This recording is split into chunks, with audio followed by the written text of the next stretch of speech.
Hello friends, welcome to our Sayali fashion designer channel आणि मी आहे सायली। तर मी तुम्हा सर्वांचा आपल्या आजच्या नवीन अशा छानशा व्हिडिओमध्ये मनापासून स्वागत करते। तर बघा, मग पंचकोनी गळा हा बऱ्याच जणांना स्टिच करायचा असतो किंवा ज्यांना जास्त डिझाइन नको असते, तर अशा बऱ्याच कस्टमरला किंवा आपण सुद्धा पंचकोनी गळा हा बनवत असतो। पण होतं काय की पंचकोनी जो काही गळा आहे तर हा कसा मार्किंग आणि कटिंग करायचा, कारण त्याचा शेप बऱ्याचदा तो खालचा डिस्टन्स व्यवस्थित येत नाही।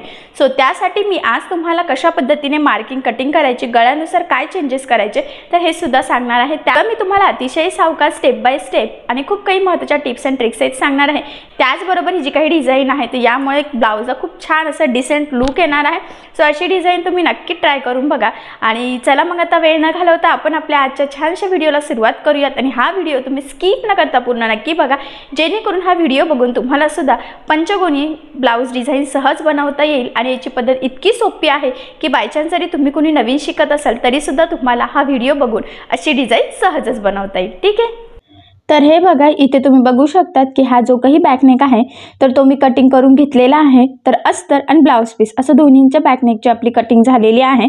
तर मी तुम्हाला यावर खूप सुंदर अशी डिझाईन सांगणार आहे। तर ब्रॉकेट टाईप जर का ब्लाउज पीस असं असेल तर त्यावर डिझाईन कशी केली पाहिजे हे तुमच्या सहज लक्षात येईल। पण डिझाईन बनवण्याच्या आधी मी तुम्हाला या बॅकनेकचं मेजरमेंट कसं आहे ते सांगते, जेणेकरून तुम्हाला सुद्धा डिझाईन कशी बनवावी तुमच्या मेजरमेंटनुसार त्याची आयडिया येईल। तर हे बघा, हा जो काही ब्लाउज आहे तर त्याची उंची आहे इथे 12, 1 इंच मार्जिन। तर असं टोटल आपण 13 इंचाला मार्किंग करून घेतलेली आहे। त्यानंतर इथून टाकलेले आहे 2.5 इंच गळा रुंदी आणि 5.5 शोल्डर। त्याचबरोबर मुंडा सुद्धा 5.5 घेतलेला आहे। चेस्टची छाती आहे 8 चौक 32 आणि 1.5 इंच मार्जिन। तर अशा पद्धतीने हा बॅकनेक आपण इथे कट करून घेतलेला आहे। तर बघा, याचा जो काही गळा आहे तर तो आहे 9, अर्धा इंच मार्जिन। तर असं टोटल 9.5ला मार्किंग केली, 2.5 इंच गळा रुंदीची मार्किंग केलेली आहे। आणि ह्या पद्धतीने बॉक्स सगळ्यात आधी आपल्याला ड्रॉ करून घ्यायचा आहे। त्यानंतर आता जो काही गळा असेल तर त्याची आपल्याला मार्किंग इथे करायची आहे। तर हे बघा, ह्या पद्धतीने आता मी इथे जरा लाईन ड्रॉ करून घेते आणि त्यानंतर बघा हे 2 पॉईंट जोडून घेतलेले आहे। ठीक आहे, तर बघा ह्या पद्धतीचा हा आपला गळ्याचा आकार आहे। तर जो काही मार्किंग केलेली आहे गळ्याच्या आकाराची तर तिथूनच आता एक्झॅक्टली आपल्याला इथे कट करून घ्यायचं आहे। तर इथे तुम्हाला कॅनव्हास पेपर लावायचा असेल तर तुम्ही लावू शकतात, पण मी इथे काही कॅनव्हास पेपर लावत नाही आहे, अशीच डायरेक्ट बनवणार आहे। ठीक आहे, तर बघा आता ही गळ्याची आपली कटिंग झालेली आहे। तर त्यानंतर आता मी तुम्हाला सांगते की हा जो काही अस्तर आहे तर तो आता आपल्या ब्लाउज पीसला कसा लावायचा ते। तर सगळ्यात आधी बघा, हा जो काही बॅकनेक आहे ब्लाउज पीसचा तर तो इथे सरळ ठेवायचा आहे। त्यानंतर त्यावर आपण कटिंग केलेला जो काही बॅकनेक आहे अस्तरचा तर तो ह्या पद्धतीने ठेवायचा आहे। आणि हे बघा, आता इथे आपण पिना लावून घेऊयात, जेणेकरून आता हे आपल्याला स्टिच करणं खूप सोपं जाईल। तर हे बघा, दोन्ही साईडच्या शोल्डरला सुद्धा इथे पिन लावून घ्यायची आहे ह्या पद्धतीने। ठीक आहे, तर सगळ्यात आधी आता आपल्याला इथे बघा गळ्याच्या साईडला साधारणतः 5 इंचाचं मार्जिन ठेवून टिप मारून घ्यायची आहे। तर सगळ्या साईडने एकसारखंच मार्जिन पकडायचं आहे, कमी जास्त होऊ देऊ नका। जर कमी जास्त झालं तर काय होतं की आपला जो काही गळा आहे ना तर त्याचा आकारच चुकतो। तर तसं होऊ नये त्यासाठी अतिशय काळजीपूर्वक तुम्हाला इथे टिप मारून घ्यायची आहे। ठीक आहे, तर बघा गळ्याच्या साईडला टिप मारून झालेली आहे। त्यानंतर लगेचच आता आपल्याला कमरेच्या साईडला सुद्धा टिप मारून घ्यायची आहे। तर कमरेच्या साईडला साधारणतः आपल्याला अर्धा इंचाचं मार्जिन ठेवून टिप मारायची आहे। तर ही स्टेप यासाठी करायची आहे की गळा आणि आपली कमरपट्टी दोन्ही सोबत रेडी होतं आणि कमरेच्या साईडला आपल्याला कमरपट्टी लावण्याची गरज सुद्धा पडत नाही। त्यानंतर बघा, कमरेच्या साईडचा एक्स्ट्राचा जो काही ब्लाउजचा कपडा होता तो आणि गळ्याच्या मधला बघा इथला तो आपल्याला कट करून घ्यायचा आहे। आता हा कटिंग झाल्यानंतर आपल्याला इथे गळ्याला छोटे छोटे कट्स मारायचे आहे। त्यामुळे काय होतं की हा जो काही गळ्याचा आकार आहे तर तो व्यवस्थित येतो आणि आपला हा बॅकनेक फोल्ड होताना व्यवस्थित होतो, कारण की इथे आपण कॅनव्हास पेपर वगैरे काहीही लावलेलं नाही आहे। तर ही स्टेप आपली खूप महत्त्वाची आहे गळ्याची फिनिशिंग प्रॉपर येण्यासाठी। त्यानंतर बघा ह्या पद्धतीने हा बॅकनेक सरळ करून घ्यायचा आहे आणि व्यवस्थित फोल्ड करायचा आहे बघा गळ्याच्या साईडला सुद्धा आणि कमरेच्या साईडला सुद्धा। तर सगळ्यात आधी आता आपल्याला गळ्याच्या साईडला इथे दाबटीप देऊन घ्यायची आहे आणि दाबटीप देताना सगळ्यात काळजी घ्यायची आहे की जो काही आपला अस्तरचा कपडा आहे तर तो वरती दिसणार नाही, जेणेकरून आपली गळ्याची फिनिशिंग बिघडणार नाही।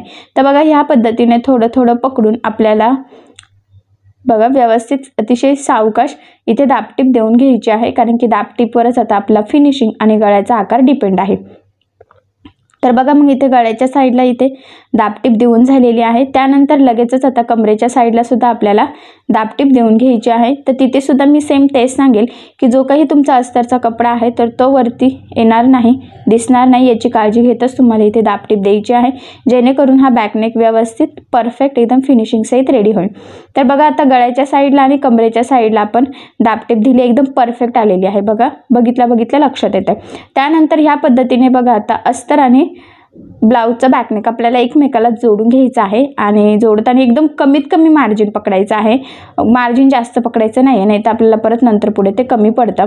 आणि सगळ्यात महत्त्वाचं म्हणजे हे जॉईन करताना कुठेही काहीही गोळा होणार नाही याची सुद्धा तुम्ही काळजी घ्यायची आहे.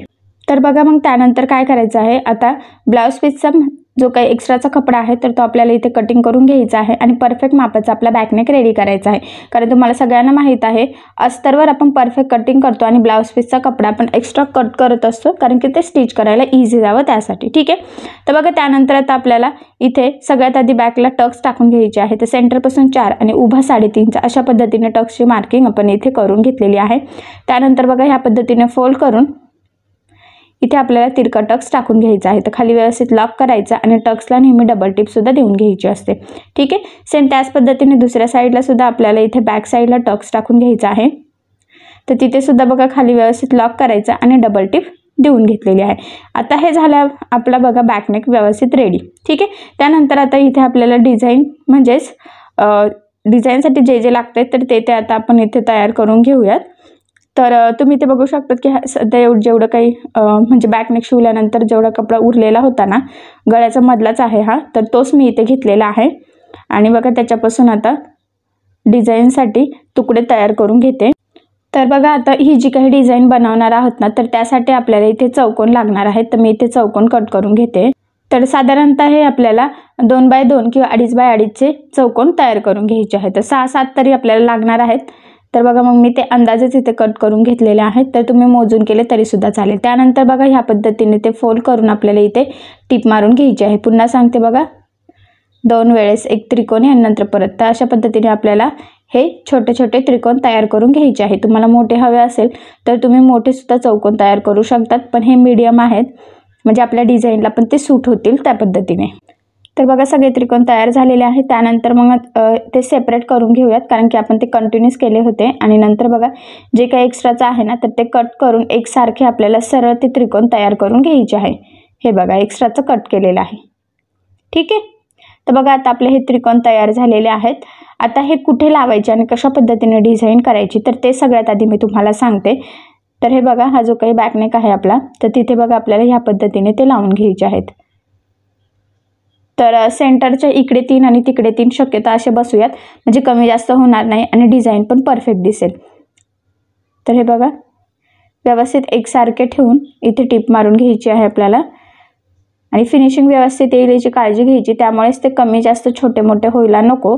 त्यामुळे एकसारखे शक्यतो त्रिकोण तयार पण करायचे आहे आणि लावताना पण काळजी घ्यायची की ते एकसारखेच आतमध्ये फोल्ड होते आणि एकसारखेच वरती पण दिसतील म्हणजे फिनिशिंग छान येईल. ठीक आहे. त्यानंतर बघा आता सेंटरच्या इकडून सुद्धा लावायला सुरुवात केलेली आहे. तिथे सुद्धा व्यवस्थित एकसारखे पकडून लावायचे आहेत. ठीक आहे. तर बघा इकडून 3 तिकडून 3 असे टोटल आपण 6 लावून घेतले आहे सेंटरच्या इकडे आणि तिकडे. ठीक आहे. त्यानंतर काय करायचं आहे आता बघा इथे आपल्याला लेस लावून घ्यायची आहे. तर लेस ज्या वेळेस लावणार त्यावेळेस शक्यतो मॅचिंगच दोरा यूज करायचा. त्यामुळे मग मी इथे दोरा लावून घेतलेला आहे गोल्डन. तर आपली जी काही लेस आहे ना तर ती 2 कलरच्या कॉम्बिनेशनची आहे. हे बघा तुम्हाला मी दाखवतेच ती. तर म्हणजे कॉन्ट्रास्ट लेस आहे बघा, पिंक आणि गोल्डन.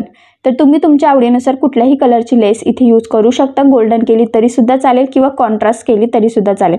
तर मी इथे कॉन्ट्रास्ट म्हणजे पिंक कलरची घेतली आणि बघा गळ्याच्या साईडला ती ह्या पद्धतीने आपल्याला लावून घ्यायची आहे. त्याच बरोबर बघा इथे सुद्धा सेंटरपासून आता खाली घ्यायची आहे.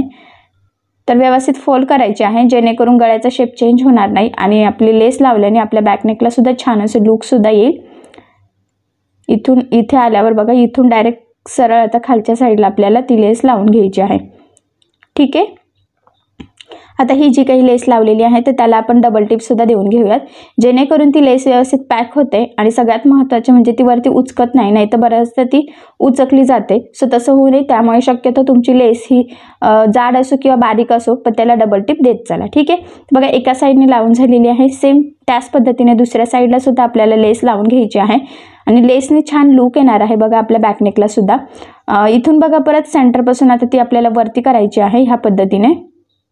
ठीक आहे, आणि इथे सुद्धा ती व्यवस्थित फोल्ड करून घ्यायची आहे. हे बघा ह्या पद्धतीने ती व्यवस्थित फोल्ड करत चला, म्हणजे तिथे शेप व्यवस्थित येतो आणि आपला गळ्याचा आकार आहे तसाच येतो, म्हणजे लेस लावल्याने तो आकार चेंज पण होत नाही आणि लुक अजूनच छान येतं आपल्या बॅकनेकचं सुद्धा. ठीक आहे, तर बघा मग व्यवस्थित वरपर्यंत तर ती लेस आपण इथे लावून घेतलेली आहे. त्याचबरोबर आता इथे आपल्याला ही जी काही लेस आहे तर त्याला सुद्धा डबल टिप देऊन घ्यायची आहे बघा व्यवस्थित, इथून इथपर्यंत आणि पुन्हा खाली. ठीक आहे, तर पुन्हा सांगेल लेस जाड बारीक असो शक्यतो डबल टिप देत चालायची आहे. ठीक आहे, तर बघा व्यवस्थित लेस लावली गेलेली आहे.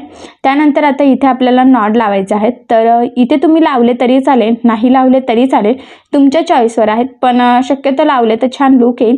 सो मी बघा इथे रेडीमेड जे गोल्डन कलरचं नॉड असतं तर ते इथे घेतलेलं आहे आणि सिंपल असे फॅब्रिकचेच लटकन इथे तयार करून घेणार आहेत. जसं म्हणजे तुम्ही कुठलेही करू शकतात. याआधी मी व्हिडिओ टाकलेला आहे 10 लटकनचा, तर त्यामध्ये मी खूप सुंदर सुंदर लटकन सांगितलेले आहे की आपण साध्या कपड्यापासून तयार करू शकतो आणि त्याने लुक छान येतं. तर तुम्ही त्यापैकी कुठलेही बनवू शकतात किंवा मी आता जे सांगितलेले आहेत तर ते वाटत असेल तर ते सुद्धा तुम्ही इथे बनवू शकता.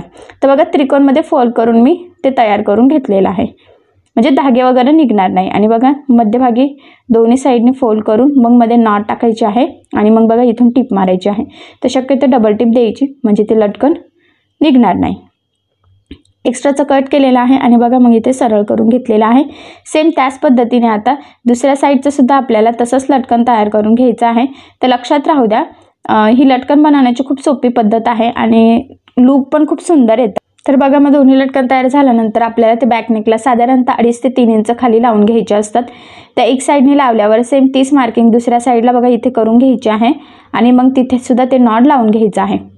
ठीक आहे, तर लक्षात राहू द्या 2.5 ते 3 इंच खाली आपल्याला ते लावून घ्यायचं असतं आणि व्यवस्थित 2-3 टिपा देऊन ते लॉक करायचं म्हणजे नॉड लवकर निघणार आहे. ठीक आहे, तर बघा इथे मी तुम्हाला नॉड बांधून दाखवते. तुम्हाला किती लूज पाहिजे किती टाईट पाहिजे त्यानुसार नॉड इथे तुम्ही बांधू शकतात आणि किती लांबीची पाहिजे ते सुद्धा तुम्ही तुमच्या मनावर करू शकतात. तर फायनली बघा आपला हा बॅकनेक पूर्ण स्टिच करून झालेला आहे. अजून एक महत्त्वाचं म्हणजे बघा हे जे काही इथे बटन्स आहेत तर ते इथे मी लावून घेणार आहे. तुम्हाला वाटत असेल तर तुम्ही इथे गोल्डन मोठे मणी असतात ना तर ते लावले तरीसुद्धा चालेल, छान लुक येतं.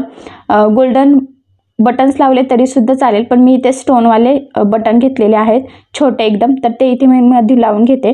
तर हे जे काही बटन्स आहेत तर ते मी सुईने लावणार आहे. तर बघा मग मी तुम्हाला दाखवते पण म्हणजे तुम्हाला पण अंदाज येईल की कशा पद्धतीने लावले पाहिजे. तर डबल दोरा घेतलेला आहे, तुम्ही 4 पदरी पण घेऊ शकतात आणि हे बघा इथे मी पॅक केले. तर 2-3 वेळेस ते पॅक करायचं आहे ओवून व्यवस्थित, म्हणजे ते व्यवस्थित पॅक होते आणि लवकर ओपनसुद्धा होणार नाही. ठीक आहे, तर बघा मग अशा पद्धतीने एक खाली एक सेंटरला आणि एक वरच्या साईडला अशा म्हणजे मध्यभागी व्यवस्थित 3 मी इथे बटन्स लावून घेतलेले आहे आणि तुम्हाला दाखवले सुद्धा आहे की कशा पद्धतीने लावले गेले पाहिजे, म्हणजे तुम्हाला पण जरा आयडिया येईल. ठीक आहे, तर बघा मग फायनली आता आपला हा बॅकनेक पूर्ण कंप्लीट झालेला आहे. छान बटन लावलेले आहेत तर त्यामुळे सुद्धा खूप सुंदर लुक आलेला आहे. कॉन्ट्रास्ट लेस यूज केली त्यामुळे सुद्धा बघा खूप छान असं बॅकनेकला लुक आलेला आहे. तर फायनली एकदम सोप्या पद्धतीमध्ये आपला हा बॅकनेक तयार झालेला आहे कमीत कमी टाईममध्ये. तर मी तुम्हाला याची कटिंग आणि स्टिचिंग अतिशय सावकाश स्टेप बाय स्टेप आणि खूप काही महत्त्वाच्या टिप्स आणि ट्रिक्स सहित सांगितलेलं आहे, जेणेकरून नुसती डिझाईन बनवणंच नाही तर ती फिनिशिंग सहित कशी बनवली गेली पाहिजे तर हे सुद्धा तुमच्या लक्षात येईल. त्यासाठी मी अतिशय सावकाश तुम्हाला सांगितलेलं आहे. तर बघा ब्रॉकेट टाईप जर ब्लाऊज पीस असेल प्रिंटेड असा वर्कचा पूर्ण तर त्यावर ही डिझाईन खूपच छान दिसते. तर तुम्ही सुद्धा अशी डिझाईन नक्की बनवून बघा, तुम्हाला सुद्धा नक्की जमेल आणि नक्कीच अशा डिझाईनमुळे तुमच्या साडीला ब्लाऊजला खूप सुंदर असं लुक येईल. तर तुम्ही शिवून बघा आणि जर काही प्रॉब्लेम आला तर मला कमेंट करून विचारा, मी तुमच्या प्रश्नाचे उत्तर देण्याचा नक्कीच प्रयत्न करेल. तर तुम्हाला आपला आजचा व्हिडिओ कसा वाटला हे मला कमेंट करून नक्की कळवा त्याचबरोबर आपली डिझाईन आवडली असेल तर व्हिडिओला लाईक करायला विसरू नका आणि जर तुम्ही आपल्या चॅनलवर नवीन असाल आणि अजून चॅनलला सबस्क्राईब केलेलं नसेल तर सबस्क्राईब नक्की करा आणि ज्यावेळेस तुम्ही सबस्क्राईब कराल त्यावेळेस त्यासमोरील बेल आयकॉन हे नक्की प्रेस करा. त्यामुळे काय होईल, जेव्हा मी नवीन व्हिडिओज टाकेल त्याचं नोटिफिकेशन तुम्हाला तुमच्या मोबाईलवर येईल. Okay, thank you.